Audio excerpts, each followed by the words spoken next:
Air India విమాన ప్రమాదం ఘటనా స్థలాన్ని నేడు పరిశీలించిన ప్రధాని మోదీ.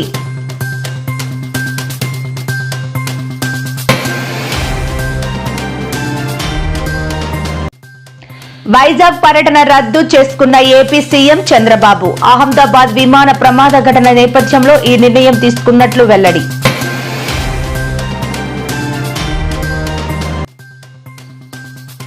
తెలంగాణలో ఆదిలాబాద్ జిల్లాలో వర్ష బీభత్సం, పిడుగుపాటుకు 6 రైతులు బలి.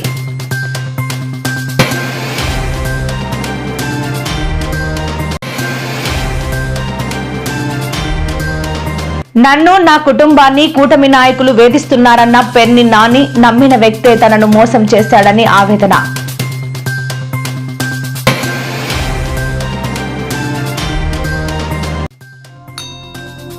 యాదగిరిగుట్ట భక్తులకు బ్యాడ్ న్యూస్. టికెట్ ధరలు 800 నుండి 1000కి పెంచిన కాంగ్రెస్ ప్రభుత్వం.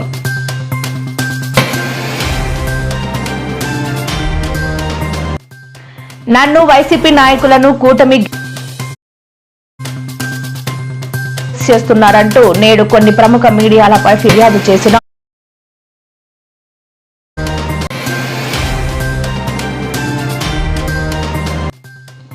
నేడు రేవంత్ రెడ్డితో భేటీ అయిన మాదిగ ఎమ్మెల్యేలు తమ సామాజిక వర్గానికి చోటు కల్పించినందుకు కృతజ్ఞతలు తెలుపుతూ సత్కారం.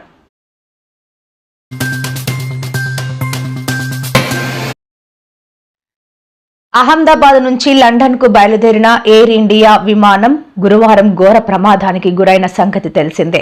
టేకాఫ్ అయిన కొన్ని నిమిషాలకే ఆ విమానం కుప్పకూలింది. ఈ ఘటనలో మొత్తం 265 మంది ప్రాణాలు కోల్పోయారు. ఈ ప్రమాదంపై తీవ్ర దిగ్భ్రాంతి వ్యక్తం చేసిన ప్రధానమంత్రి నరేంద్ర మోదీ శుక్రవారం అహ్మదాబాద్ చేరుకున్నారు. ఘటనా స్థలానికి వెళ్లి అక్కడి పరిస్థితిని పరిశీలించారు. ప్రమాద వివరాలను అధికారుల నుంచి అడిగి తెలుసుకున్నారు.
గుజరాత్లోని అహ్మదాబాద్లో జరిగిన ఘోర విమాన ప్రమాద ఘటన ఆంధ్రప్రదేశ్ ముఖ్యమంత్రి చంద్రబాబు కార్యక్రమాలపై ప్రభావం చూపింది. ఈ దుర్ఘటన నేపథ్యంలో ఈనాటి విశాఖ పర్యటనను ఆయన రద్దు చేసుకున్నారు. ముందుగా ఖరారైన షెడ్యూల్ ప్రకారం ముఖ్యమంత్రి ఈరోజు విశాఖలో పర్యటించాల్సి ఉంది. అక్కడ ఏర్పాటు చేసిన new and renewable energy regional work shop లో ఆయన పాల్గొనాల్సి ఉంది. అయితే అహ్మదాబాద్లో జరిగిన విమాన ప్రమాదం కారణంగా ఈ కార్యక్రమాన్ని రద్దు చేసుకుంటున్నట్లు ముఖ్యమంత్రి కార్యాలయం వెల్లడించింది. అహ్మదాబాద్ విమాన ప్రమాదంలో అనేక మంది మరణించడం పట్ల సీఎం చంద్రబాబు తీవ్ర విచారం వ్యక్తం చేశారు.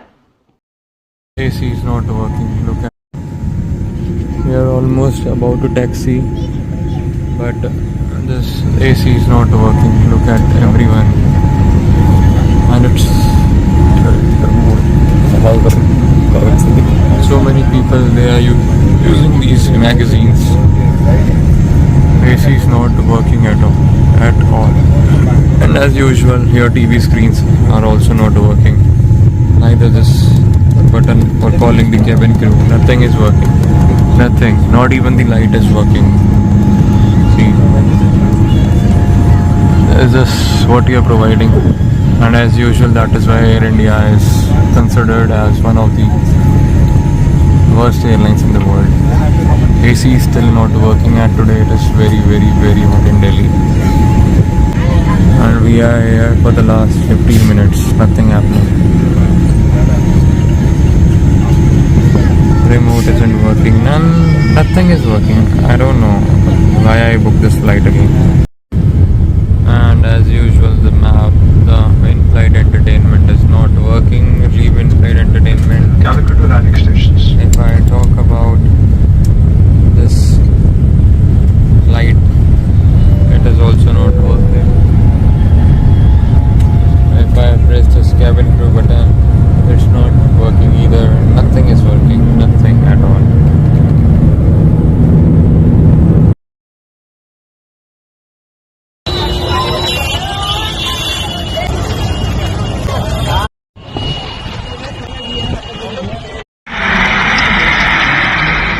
એટલી સવારે કેટલી થઈ ગઈ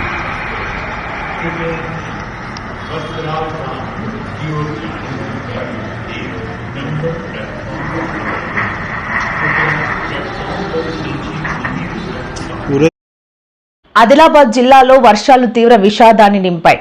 ఉరుములు మెరుపులతో కూడిన వర్షాల కారణంగా వివిధ ప్రాంతాల్లో పిడుగులు పడి 6 రైతులు ప్రాణాలు కోల్పోయారు. మరో 13 మంది గాయపడ్డారు. పొలం పనుల్లో నిమగ్నమైన రైతులు పిడుగుపాటుకు గురి కావడంతో వారి కుటుంబాల్లో తీవ్ర విషాదం నెలకొంది. వ్యవసాయ కూలీలతో కలిసి మొత్తం 14 మంది పొలంలో ఉండగా ఒక్కసారిగా భారీ వర్షం మొదలైంది. వర్షం నుంచి తలదాచుకునేందుకు సమీపంలోని ఓ తాత్కాలిక గుడిసెలోకి వారు వెళ్లారు. అదే సమయంలో ఆ గుడిసెపై పిడుగు పడటంతో అక్కడికక్కడే మృతి చెందారు.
కాల్వలో ప్రస్తుత పరిస్థితి సెంటర్ పరిస్థితి ఎట్లా డి గారు నచ్చ ఇది ఇక్కడ ఈ వెలుగులు ఉన్న వెలుగులి సానివా.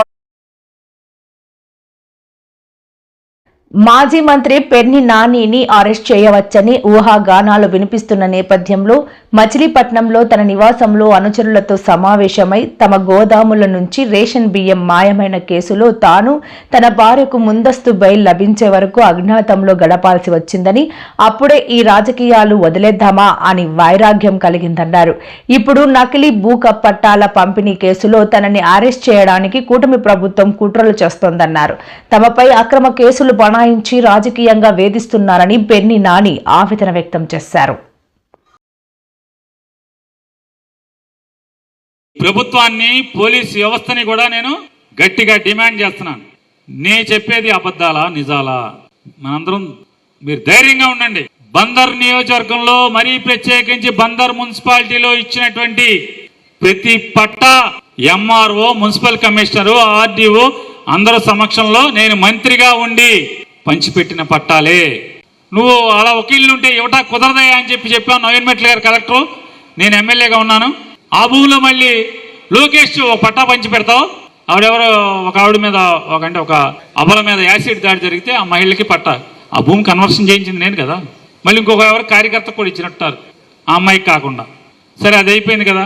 అంటే ఊరు మొత్తం ఎంక్రోచ్మెంట్లు ఉంటే, ఊరంతా 800 చిల్లర మంది ఎంక్రోచ్మెంట్లు ఉంటే 90 గజాలు పార్కు సైటు, దీన్ని రెగ్యులరైజ్ చేసి వాళ్ళకి పట్టాలు ఇవ్వడానికి రికమెండ్. మరి ఎట్లా రాసావు అని అడుగుతున్నాను. మరి తహసీల్దార్ దొంగ సంతకం ఇది. పార్కు స్థలంలో పట్టా ఇవ్వచ్చా అని అడుగుతున్నాను. మరి ఎందుకు ఇది పైకి వెళ్ళింది అని అడుగుతున్నాను ఈ కాగితం. మరి వాళ్ళకి పట్టాలు ఇచ్చారు కదా. గమ్మత్ ఏంటంటే పట్టా ఇచ్చింది ఏది కూడా, కొల్లు రవీంద్ర పట్టాలు ఇచ్చింది ఏది కూడా ఆఫీసులో రికార్డు ఉండదు. పేరు నాని ఇచ్చిన ప్రతి పట్టాకి ఆన్లైన్లో డేటా ఉంటుంది, చూసుకోండి మీరు. ప్రతి పట్టాకి అంటే నువ్వు ఎన్ని ఆంబోతు రంకెలేసినా, ఈనాడు పేపర్లో, ఆంధ్రజ్యోతి పేపర్లో తప్పుడు రాతలు రాయించినా, అరే పేరుని నాని కాదురా బాబు, నా ముందు కూర్చున్న జగన్ మనిషి ఎవడో కూడా నీకు దడిచేలేదు, వెనక్కి తగ్గేది లేదు, మా జెండా వదిలేది లేదని కూడా నీకు దీన్ని చెప్తున్నా. ఎన్నాళ్ళు పెడతావు తప్పుడు కేసు పెడితే? నెల, 2 నెలలు, 3 నెలలు, 4 నెలలు, 5 నెలలు, 6 నెలలు ఎన్నాళ్ళు పెడతావు? ఇప్పుడు కొడుకు ఎమ్మెల్యే అయ్యాడు, వచ్చి చెప్తాడు, బీచ్లో చెప్తున్నాడు అంట, నాకు ఎవడో చెప్పాడు. తొందరలో కొల్లు రవీంద్ర గారి కళ్ళల్లో ఆనందం చూస్తారని. వారి అమ్మ బావ కళ్ళల్లో ఆనందం సినిమా డైలాగ్ నాకు అన్ని తెలిసిలేరా బాబు. నేను జైల్లోకి వెళ్తే అది ఆనందం అంటే ప్రజలకి, అంటే పోర్టు మనం తెచ్చిన పోర్టు నేను తెచ్చానని చెప్పుకున్నా అది నిజాయితీ కాదు కాబట్టి కళ్ళలో ఆనందం లేదు. మనం తెచ్చిన ఫిషింగ్ హార్బరు నేను తెచ్చానని చెప్పుకుంటున్నాడు కాబట్టి సిగ్గు లేకుండా దానికి కళ్ళలో ఆనందం ఉండదు. అదొకటే కాదు, స్వార్థం కోసం, అవసరం కోసము ఎటువంటి తప్పుడు పని ఏ అధికారితో కూడా చేయించలేదనేది కూడా మీ అందరికీ విజ్ఞప్తి చేస్తున్నాను.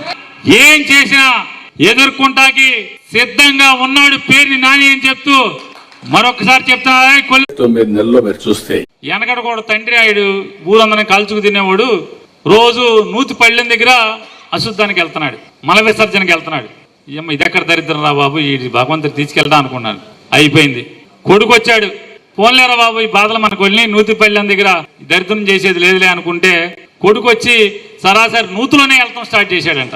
అట్ట ప్రతి సచివాలయంలో అఫీషియల్ గా నీ రెవెన్యూ రికార్డ్స్ లో ప్రతి లబ్ధిదారుడి పేరు 20,000 బయటికి. ఈయనేమనుకున్నాడు, నేను అసలు ఎప్పటి నుంచో అసలు మామూలుగా కొల్లు రవీంద్ర రాకముందు నుంచి నేను జెండా మోస్తున్నాను, సేవలు చేస్తున్నాను, నాకు అసలు ఎదురు ఉండదని ఈయననుకున్నాడు. ఈ బోకర శివరామకృష్ణ గారు బయటకు వచ్చి 2% కొడితే ఫోన్ చేస్తా అన్నారు, క్యాష్ కొట్టమన్నాడు. వచ్చి ఆ 2% ₹1,00,000 ఇచ్చి ఫోన్ కొట్టించుకుని చెక్కు తీసుకున్నారు. ఇంతకన్నా దౌర్భాగ్యం రాజకీయాల్లో ఏ కార్యకర్త కన్నా వస్తుందా చెప్పండి మీరు? ఇవాళ ఇంత పచ్చి దగా అవినీతి ఎవరన్నా చేస్తాడా? తెలంగాణలోని ప్రముఖ పుణ్యక్షేత్రం యాదగిరిగుట్ట లక్ష్మీ నరసింహస్వామి భక్తులకు దేవస్థాన అధికారులు బ్యాడ్ న్యూస్ చెప్పారు. దేవాలయంలో నిర్వహించే సత్యనారాయణ స్వామి వ్రత టికెట్ ధరలను పెంచుతూ ఈవో వెంకట్రావు తాజాగా ఉత్తర్వులు జారీ చేశారు. ఇప్పటి వరకు యాదాద్రిలో వ్రతం టికెట్ ధర 800గా ఉండగా దాన్ని ఇప్పుడు ₹1,000కి పెంచారు. అయితే పెరిగిన ధరతో పాటు టికెట్ కి కొత్తగా కొన్ని ప్రత్యేక సేవలను కూడా జోడించారు. టికెట్ తీసుకునే భక్తులకు ఇప్పటి వరకు పూజా సామాగ్రిని మాత్రమే అందించేవారు. కానీ ఇప్పుడు పూజా సామాగ్రితో పాటు స్వామివారి శేష వస్త్రాలు, సత్యనారాయణ స్వామి విగ్రహ ప్రతిమను కూడా అందజేయనున్నారు.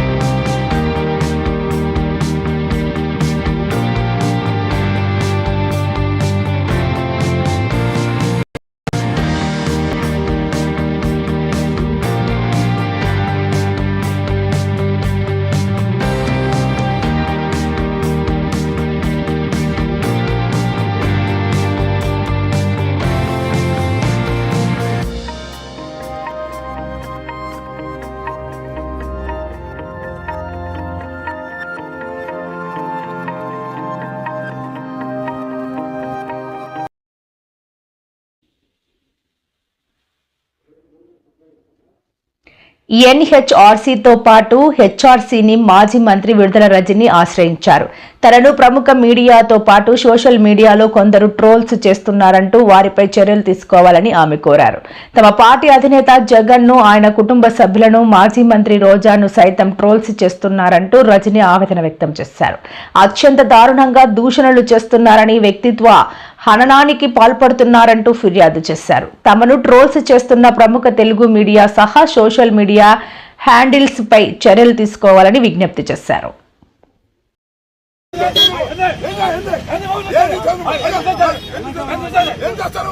ఏంట్రో గొంతులేస్తుంది, చెయ్యి కూడా లేస్తుంది.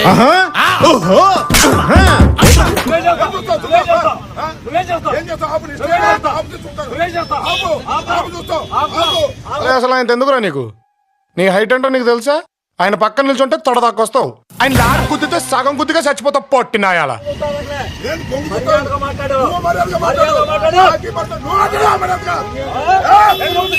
ఏంటంటే అంత బీపీ వచ్చింది? పోతారేమని భయపడ్డాను. కాలేజ్ అని డిసప్పాయింట్ అయ్యావా?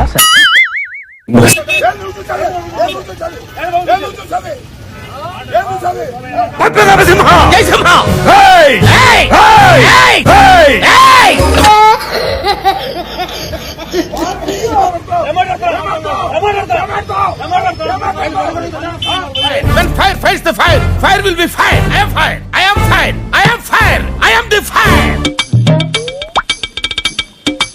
ఆహా, వచ్చిందయ్యా వయ్యారి. జగన్మోహన్ రెడ్డి గారు ఏ రోజు చెప్పిన వాగ్దానాన్ని నెరవేర్చలేదు. కానీ ఈ రాష్ట్ర ప్రజలకు ఏమిచ్చాడు అంటే చేతికి చిప్పిచ్చాడు. ఇప్పుడు దాకా చేసినంత గంగలో కలిసిపోయింది కదరా. జగన్మోహన్ రెడ్డి గారు ఖజా ఖాళీ చేసి ఖజానాలో 100 కోట్లు మాత్రమే పెట్టినా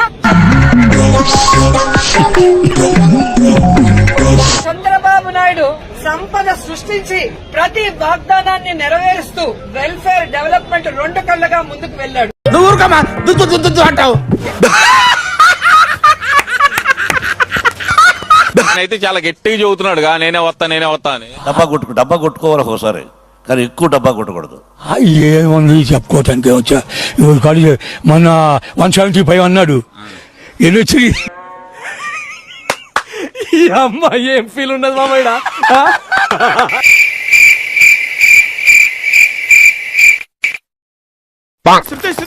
ఇంకేం కాలేదుగా?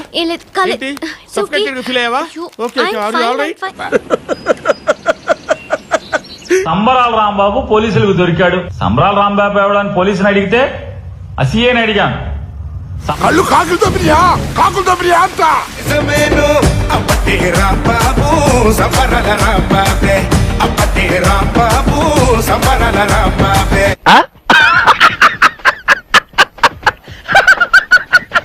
ఒక చిన్న అబద్ధం చెప్పండి అన్న అని చెప్పి బతిమాల కూడా ఒక చిన్న అబద్ధం కూడా చెప్పించలేము ఆయనతో. ఈ జప్పాగాళ్ళు నిజంగా అరే ఎప్పుడు బాగుపడతారా మీరు? నేను 10th క్లాస్ లో ఫస్ట్ క్లాస్ స్టూడెంట్, ఇంటర్మీడియట్ లో ఫస్ట్ క్లాస్ స్టూడెంట్, డిగ్రీలో ఫస్ట్ క్లాస్ స్టూడెంట్. చూడు, కేజీ ఉల్లిగడ్డ, పొటాటో ఉల్లిగడ్డనే అంటారు. ఏమిటండి మీరు మాట్లాడేది? బంగాళ సవటం నీకు రాదులే. డిగ్రీలో ఫస్ట్ క్లాస్ స్టూడెంట్ తెలుసుకోడా పోయే.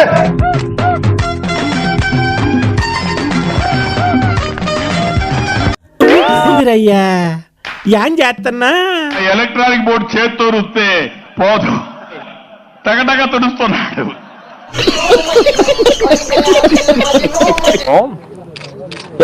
Is it a good time to speak to you now? ఏం లేదు, నేను పొలంలో నిలబడి ఉండాను. ఇంతకాడికి వచ్చే పోయే నలుగురు పుర్రెముకు దెబ్బతింది, లేకపోతే ఎందుకలా మాట్లాడతా? మన డబ్బులకి అసలు లోటు. ఏం మాట్లాడుతున్నావురా నువ్వు? నీకేమన్నా బుర్రున్నదారా? మన డబ్బులకి అసలు లోటు ఉండదు. సమయం సందర్భాలు 1 2 11 అన్ని శ్రీరంగ నీతులు. చిట్టి తల్లి డ్రామో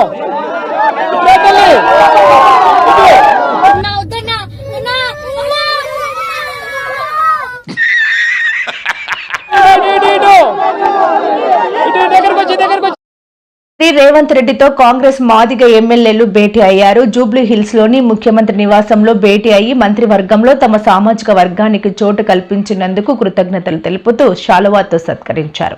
ఇటీవల జరిగిన కేబినెట్ విస్తరణలో మాదిగ సామాజిక వర్గానికి చెందిన అడ్లూరి లక్ష్మణ్ కు అవకాశం దక్కింది.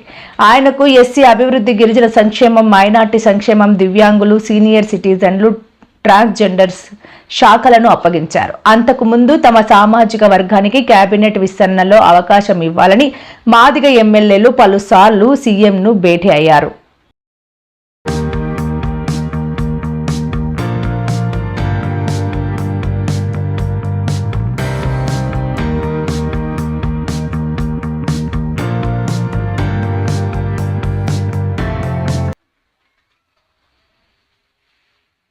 ఆంధ్రప్రదేశ్ వాతావరణ శాఖ బిగ్ అలర్ట్ ప్రకటించింది. ఉత్తర కోస్తా, దక్షిణ ఒడిశా మీదుగా సముద్రంలో ఉపరితలం ఆవర్తనం ఏర్పడిందని, దీని ప్రభావం ఏపీపై ఉంటుందని తెలిపింది. ఈ మేరకు 4 రోజుల పాటు రాష్ట్రంలో పలు చోట్ల భారీ వర్షాలు కురిసే అవకాశం ఉందని వెల్లడించింది. శుక్రవారం ఉత్తరాంధ్ర, కోస్తా, రాయలసీమలో పలు చోట్ల మోస్తారు వర్షాలు పడే అవకాశం ఉందని, అంతేకాకుండా పిడుగులు కూడా పడే అవకాశం ఉందని వాతావరణ శాఖ అధికారులు స్పష్టం చేశారు. ఈ నేపథ్యంలో ప్రజలు, అధికారులు అప్రమత్తంగా ఉండాలని సూచించింది. నిన్న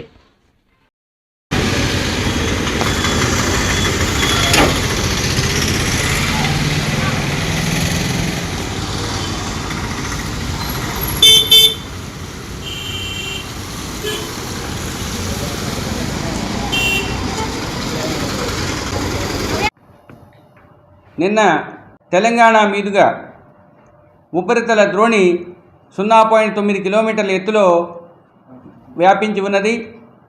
దీనితో పాటు నైరుతి బంగాళాఖాతం, దానికి ఆనుకుని ఉన్న తమిళనాడు ప్రాంతంలో 1.5 కిలోమీటర్ల ఎత్తులో ఒక ఉపరితల ఆవర్తనం 3వ రోజు నుంచి 6వ రోజు వరకు కొన్ని చోట్ల, 7వ రోజు 1-2 చోట్ల లేదు. రాబోయే 5 రోజుల్లో 3 రోజులు గరిష్ట ఉష్ణోగ్రతలు సాధారణ స్థాయికి దరిదాపుల్లో ఉండే అవకాశం ఉంది.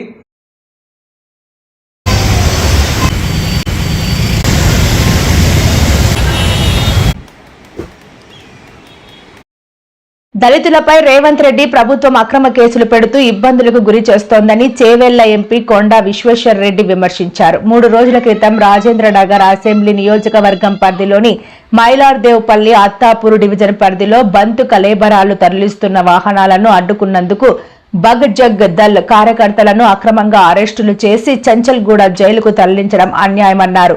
జైల్లో ఉన్న కార్యకర్తలను ఇవాళ కొండా విశ్వేశ్వర్ రెడ్డి ములాఖత్ అయ్యారు. ఈ సందర్భంగా మీడియాతో మాట్లాడారు. ఇక్కడికి వస్తున్నాయి.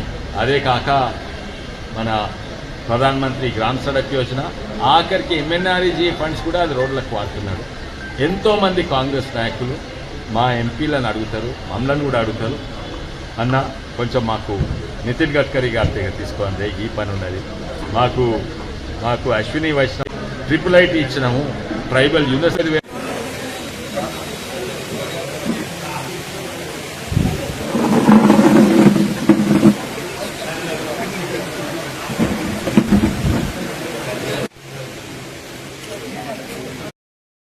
సీనియర్ జర్నలిస్టు కొమ్మినేని శ్రీనివాసరావుకు సుప్రీంకోర్టులో భారీ ఊరట లభించింది. సాక్షి ఛానల్లో అమరావతి మహిళలను కించపరిచేలా చర్చా కార్యక్రమం నిర్వహించి అనుచిత ప్రశ్నలు వేశారన్న ఆరోపణలపై అరెస్ట్ అయిన ఆయనను తక్షణమే విడుదల చేయాలని సర్వోన్నత న్యాయస్థానం ఆదేశించింది. అయితే భవిష్యత్తులో ఇలాంటి వ్యాఖ్యలు పునరావృతం చేయవద్దని ధర్మాసనం ఆయనను గట్టిగా హెచ్చరించింది. శ్రీనివాసరావుకు భారీ ఊరట లభించింది. వెంటనే విడుదల చేయాలంటూ కూడా సుప్రీంకోర్టు ఆదేశించింది. ఆ బ్రేకింగ్ న్యూస్ చూస్తున్నాం. 70 ఏళ్లున్న వ్యక్తిని, 70 ఏళ్ల వయసు ఉన్న వ్యక్తిని ఎలా అరెస్ట్ చేస్తారు అంటూ కూడా సుప్రీంకోర్టు ప్రశ్నించినట్టుగా తెలుస్తోంది. సీనియర్ జర్నలిస్ట్ కొమ్మినేని శ్రీనివాసరావుపై అక్రమ కేసు పెట్టి ఆయన్ని అరెస్ట్ చేసి తీసుకువెళ్లారు. ఆయనకు సుప్రీంకోర్టులో భారీ ఊరట లభించింది.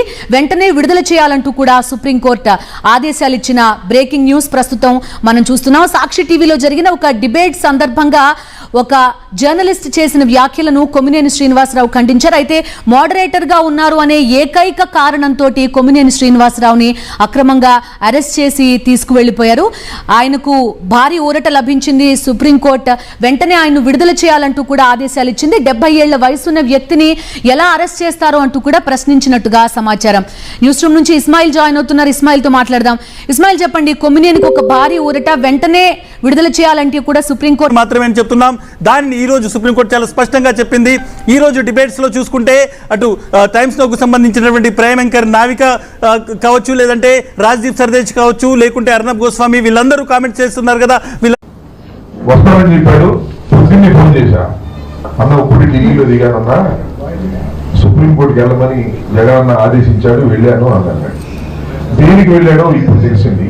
అప్పుడు కూడా చెప్పాడు, కొమ్మినేని శ్రీనివాస్ గారికి మర్చిపోయారు, బార్ కౌన్సిల్ మెంబర్ బ్రహ్మారెడ్డి గారిని వేదిక మీదకి రావాల్సిందిగా కోరుతారు. రావాలి పిలిచింది, రాకపోతే మమ్మల్ని అవమానించారు.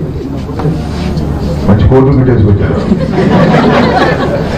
సో మంగళగిరిలో నాకు తెలిసి ఊహిస్తున్నాను, మంగళగిరిలో కొమ్మినేని శ్రీనివాస్ గారిని ప్రొడ్యూస్ చేసినప్పుడు బాగా SC/ST అట్రాసిటీస్ కేసు పెట్టారు. చిత్రం చూసాక పోలీసులు ఏదైనా చేసేస్తారు.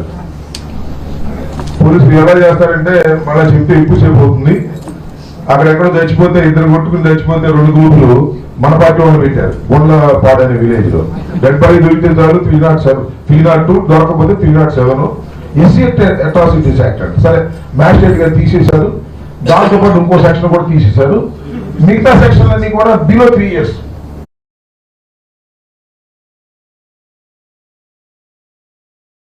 తెలంగాణలో గొల్ల కుర్మ సామాజిక వర్గాలకు మంత్రివర్గంలో పార్టీ పదవుల్లో సముచిత స్థానం కల్పించాలని ప్రభుత్వ విప్ ఆలేరు శాసనసభ్యులు బీర్లా ఐలయ్య డిమాండ్ చేశారు.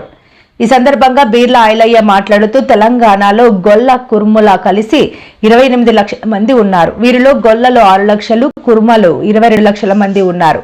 తమ డిమాండ్ల గురించి వివరిస్తూ గొల్ల కుర్మలకు ఒక మంత్రి పదవి, ఒక ప్రభుత్వ సలహాదారు పదవి, ఒక ఎమ్మెల్సీ, 5 నామినేట్ కార్పొరేషన్ చైర్మన్ పదవులు, 5 కమిషన్ సభ్యుల పదవులు, పార్టీలో ఒక వర్కింగ్ ప్రెసిడెంట్ కేటాయించాలి అని బీర్లా ఐలయ్య విజ్ఞప్తి చేశారు. తెలంగాణ రాష్ట్రంలో గొల్ల కుర్మల సంఖ్య మొదటగా ఉన్న సందర్భంగా గొల్లలు 22 లక్షల మంది, కురుమలు 6 లక్షల మంది కలిపితే 28 లక్షల మంది గొల్ల కురుమున్నారు. మరి గొల్ల కురుముల తరఫున తెలంగాణ రాష్ట్రంలో నేను ఒక్కరినే గెలిచిన కాబట్టి మా గొల్ల కురుమ సోదరులు రోజు కూడా నాకు ఫోన్ చేసి మన ప్రభుత్వం మీద నమ్మకం ఉంది, మన గౌరవ ముఖ్యమంత్రి బీసీలకు పెద్దపీట వేస్తుండు, కానీ గొల్ల కురుమలకు మంత్రివర్గంలో కానీ అడ్వైజర్లో కానీ ఎమ్మెల్సీలో కానీ నామినేటెడ్ పోస్టులో కానీ కమిషనర్ పోస్టులో కానీ వర్కింగ్ ప్రెసిడెంట్లో కానీ వైస్ ప్రెసిడెంట్లో కొంత మనకు వెసులుబాటు కల్పించాలి. తెలంగాణ రాష్ట్రంలో గొల్ల కర్ణాటకలోని బెంగళూరు రూరల్ జిల్లాలో శుక్రవారం ఘోర రోడ్డు ప్రమాదం జరిగింది. ఆంధ్రప్రదేశ్ రాష్ట్ర రోడ్డు రవాణా సంస్థకు చెందిన బస్సు ఒక లారీ ఢీకొన్న ఘటనలో 2 చిన్నారులు సహా 4 వ్యక్తులు అక్కడికక్కడే మృతి చెందారు. మరో 16 మంది తీవ్రంగా గాయపడగా వారిలో 2 పరిస్థితి విషమంగా ఉన్నట్టు సమాచారం. తిరుపతి నుంచి బెంగళూరుకు ప్రయాణికులతో వెళ్తున్న ఏపీఎస్ఆర్టీసీ బస్సు అదే మార్గంలో వెళ్తున్న ఒక లారీని అధిగమించే ప్రయత్నంలో అదుపు తప్పింది. వేగంగా వెళ్తున్న బస్సు లారీని వెనక నుంచి బలంగా ఢీకొట్టింది. బస్సు డ్రైవర్ నిద్రమత్తులోకి జారుకోవడం వల్లే ఈ ప్రమాదం జరిగి ఉండవచ్చునని పోలీసులు అనుమానాలు వ్యక్తం చేస్తున్నారు. దురదృష్టకరమైన సంఘటన ఇది. చనిపోయిన కుటుంబాలు రోజువారీ కష్టపడి పనిచేస్తే బతికే కుటుంబాలు, అటువంటి ఆత్మీయుల్ని కోల్పోయిన పరిస్థితి, కుటుంబంలో ఉన్న ఆత్మీయుల్ని కోల్పోవడం, ఆ కుటుంబాలు కన్నీరు మున్నీరై బాధపడతా ఉన్న పరిస్థితి చూడటం జరిగింది. అలాగే ఇప్పుడే జీజీహెచ్ సూపరింటెండెంట్ గారు కూడా రావటం జరిగింది. వారికి కూడా చెప్పాం, ఎవరైతే హాస్పిటల్లో జాయిన్ అయ్యారో వారికి మెరుగైన వైద్యం అందే విధంగా ఎప్పటికప్పుడు సంబంధిత రెవెన్యూ అధికారులు అలాగే హాస్పిటల్ సూపరింటెండెంట్ గారు బాధితులకి మెరుగైన వైద్యం అందించే విధంగా చేయాలని చెప్పి వారిని కోరాం. అలాగే చనిపోయిన కుటుంబాలు ఎవరైతే ఉన్నారో ప్రభుత్వం దృష్టికి తీసుకువెళ్తాం. ఆ కుటుంబాలకి ముఖ్యమంత్రి గారి దృష్టికి కూడా తీసుకువెళ్ళి ఆ కుటుంబాలకి ఆర్థిక సహాయం అందించే విధంగా, పోయిన మనుషులను అయితే మేము తిరిగి తీసుకురాలేం కాబట్టి ఆ కుటుంబాలకి ఆర్థిక సహాయం కోసం మా ఛానల్ ని సబ్స్క్రైబ్ చేసుకోండి. పక్కనే ఉన్న బెల్ ఐకాన్ ని క్లిక్ చేసి